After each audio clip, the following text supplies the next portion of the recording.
Good Morning America. Breaking overnight, Kate Spade's secret struggle. The fashion designer behind one of the most famous American brands, taking her life in an apparent suicide. The new report this morning, her sister and brother-in-law David Spade speaking out as Kate's death sends shockwaves through the fashion world, stunning millions of fans.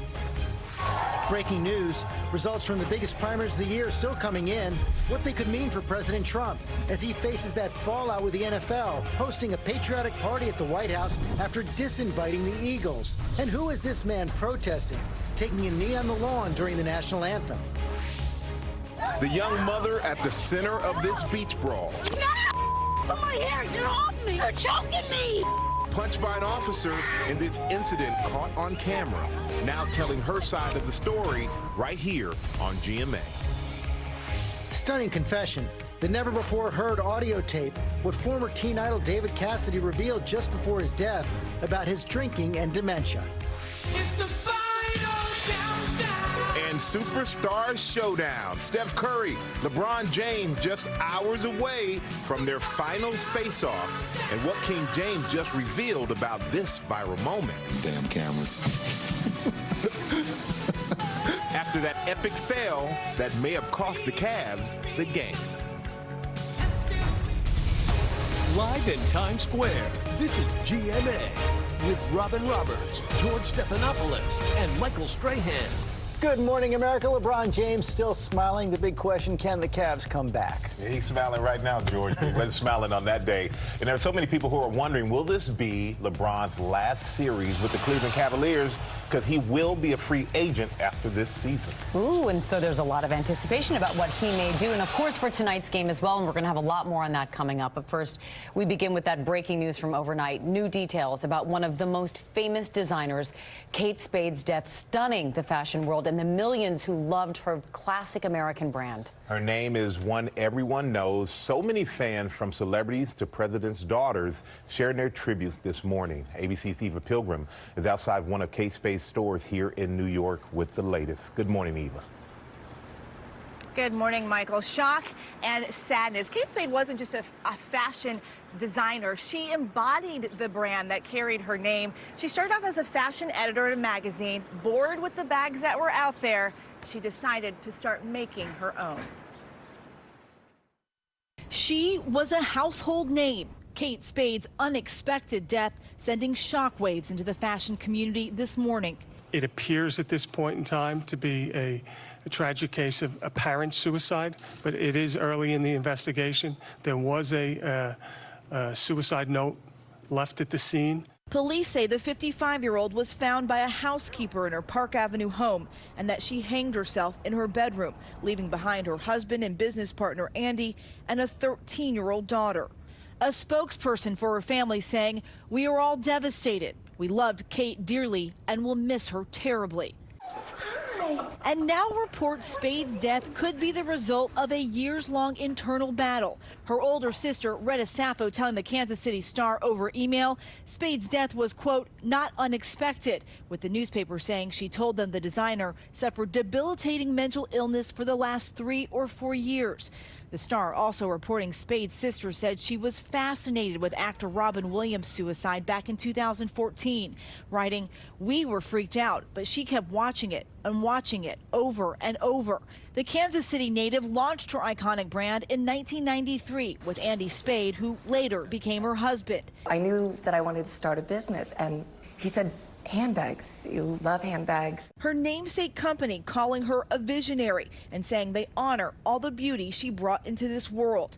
In 2007, Spade sold her stake in the brand, taking a break from fashion, only to return in 2016, talking about her new line, Frances Valentine, in one of her final interviews for Build series.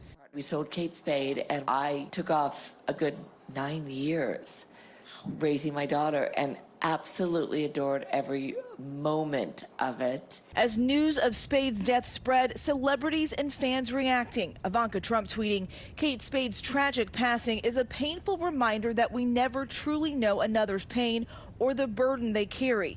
If you are struggling with depression and contemplating suicide, please, please seek help." Overnight, the designer's brother-in-law, actor David Spade, tweeting about his shock at her loss, writing, It's a rough world out there, people. Try to hang on. In an old interview with Glamour magazine, she told the magazine she wanted to be remembered not just as a good businesswoman, but as a great friend and a heck of a lot of fun. Amy. All right, Eva, thank you so much. And we're joined now by celebrity stylist and author Josie. And Joe, you've known Kate Spade for years. You work with her in her inner circle. What are her friends saying about this tragic, shocking news? I mean, I think this is just a very hard time for really everybody across the board. And you can see this sort of outpouring of grief and sort of love for what Kate was. You know, I met Kate back in the early 90s, I think about 1992. I just started in the fashion industry as an assistant, and she was actually filling in as an accessory editor. And she was contemplating, and she said to me, I'm thinking of starting a handbag line. And you have to think back in 1992, nobody did this. Editors did not quit jobs at big magazines to start handbag lines. And at the time, I didn't really comprehend it, but you should go on to build this incredible empire. And so what are her friends saying about her passing? Were there any signs of depression or any kind of struggle within her marriage or just with her personally? I mean, I think the last time I saw Kate was probably about a year ago at a mutual friend's wedding in the Hamptons. You know, I spoke to some of her friends yesterday, and I think across the board there was a lot of shock. I think the Kate that we knew was incredibly spirited and jovial, and I think this is just a hard time. It's hard for me to speculate what happened at home behind closed doors, but the Kate that really I knew was always with a smile. We heard in the piece she had taken a few years off to focus on her family and her daughter specifically, and then she started this new line recently with her husband. Was she excited to be back in the business working again? I think what it allowed her to do was to be creative. I think she was. I think she took that time off. She sold off her namesake company. And I think this new brand, Frances Valentine, allowed her to really sort of dig in there, roll her sleeves up, and do something fun again. What are her friends saying in terms of just how she wants to be remembered or how they want her to be remembered? I mean, I think they want people to know that she really did pave the way for a lot of what's happening in fashion today. As I said before, she was doing stuff nobody did before. I mean, to launch this line, to become this female businesswoman who really did a lifestyle brand in a way that became so global and so big. I mean, I think people really should give her kudos for that. All right, Joe, we're going to have a lot more with you coming up in our next hour about Kate Spade and her legacy and what she leaves behind. Thank you so much. George? Okay, thank you, Amy. We're going to move to politics now. And the biggest primary night of the year. Votes still being counted overnight in 8 states, with the most critical contest in California. All the big jobs there on the ballot, and a number of close contests could determine which party will control the House come November. Our chief national affairs correspondent Tom Yamas is tracking all the results from Los Angeles. Good morning, Tom. George, good morning to you and welcome to the jungle primary that is. Here in California, the top 2 finishers, regardless of party, advance in November. Now, Democrats in California appeared poised to avoid getting shut out of key congressional races in November because so many Democrats were running in some cases. This was absolutely critical. California, as Democrats seek to retake control of the House in the midterm elections. Now, they targeted 7 GOP-held districts, which went for Hillary Clinton in 2016. They are still counting votes, as you mentioned, but it looks like they will have a Democrat on the ballot in each of those districts in November. That's very important for the Democrats. And I know Republicans were worried about getting shut out of the governor's race. Yeah, that was really maybe the biggest headline last night, George. Former San Francisco mayor and Democrat Gavin Newsom coming out on top. That was expected. He's currently the lieutenant governor, and he's considered the favorite. But he will be running against a Republican with the blessing of Donald Trump, businessman John Cox. Now, Republicans needed that, George, as you know, to attract their voters to the election in November for those down-ballot races. And Tom, as we said, votes in 7 other states last night, a lot of primaries in places like New Jersey and New Mexico. And one of the things we're seeing, it's been a theme all year long, a lot of newcomers getting into politics.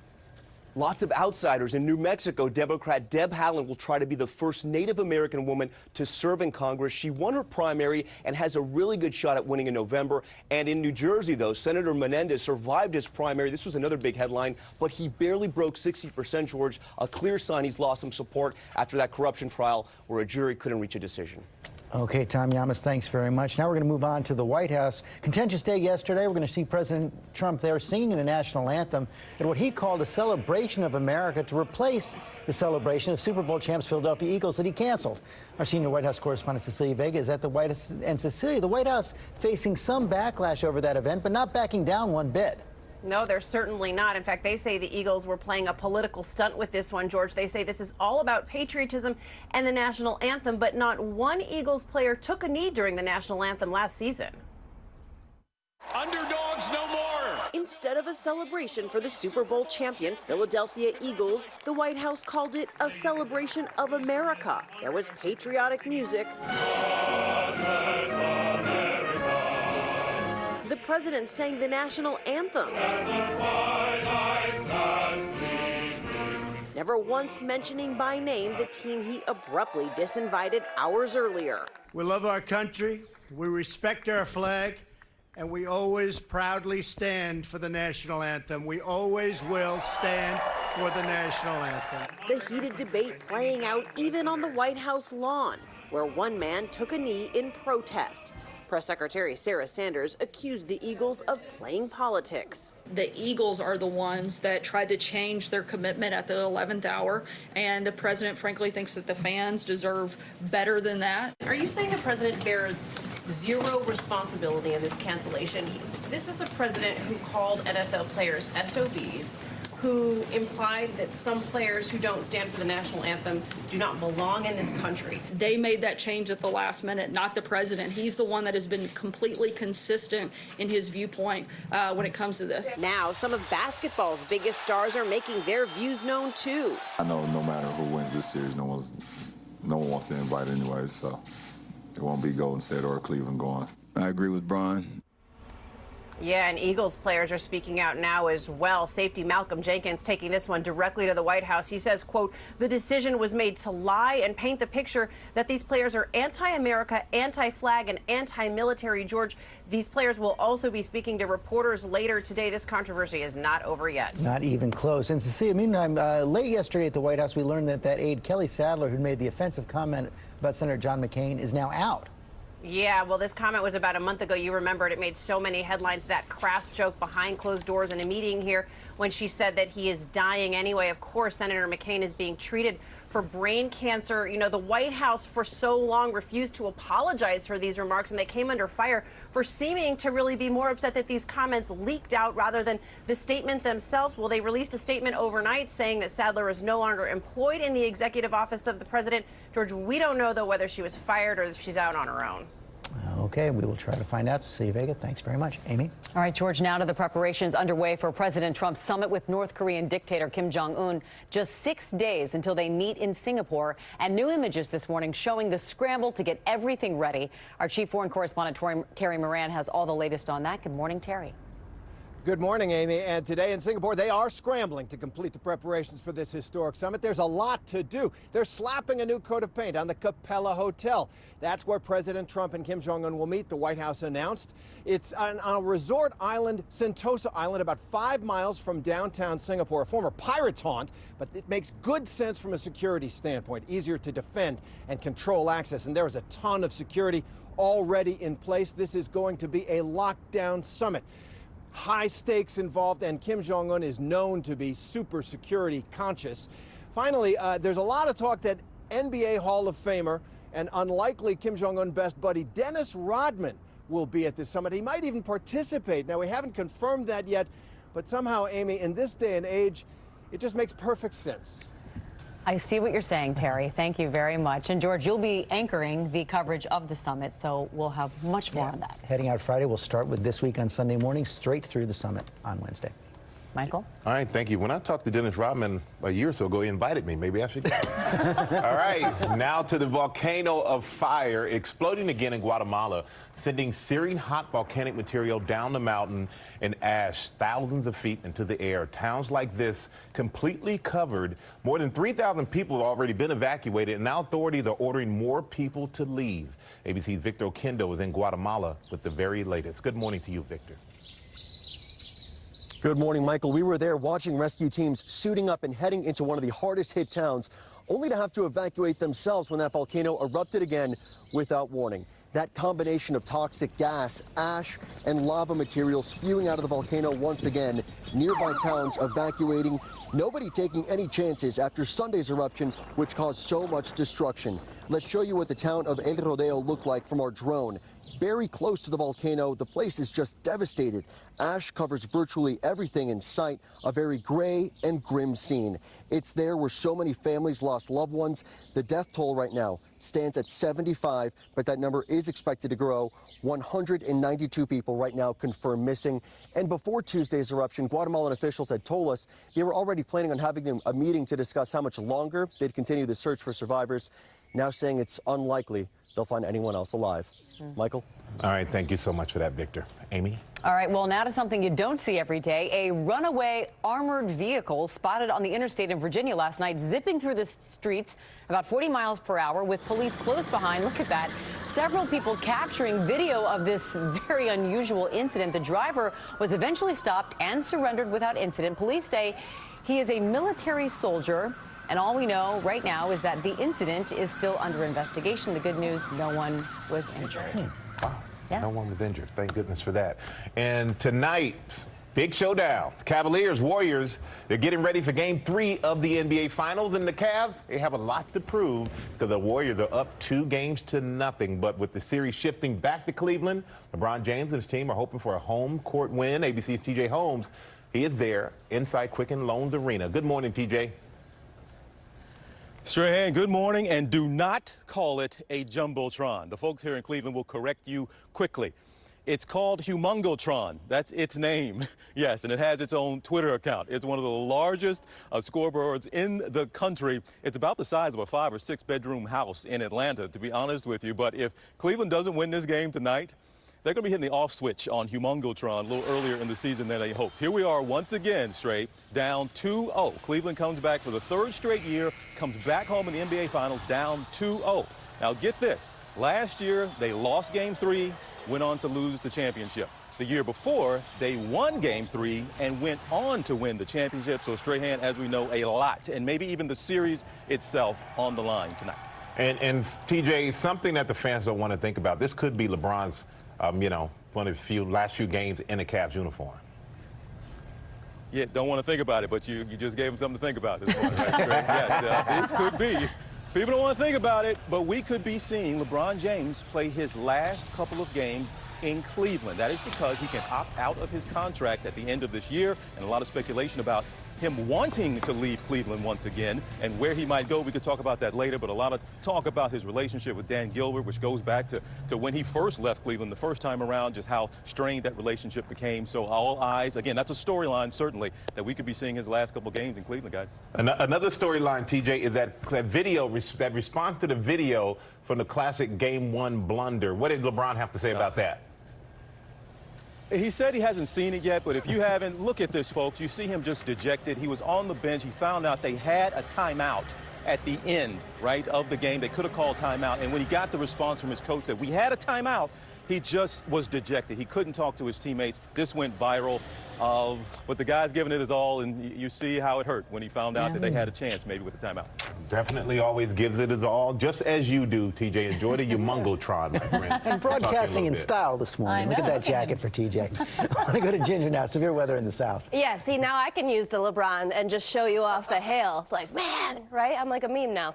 Carrollton, Texas, you see the hail falling, and actually severe weather, big hailstones, almost baseball-sized Louisiana. Then it's going to move to the plains today. Your local weather in 30 seconds. First, though, the hot cities, sponsored by Walgreens.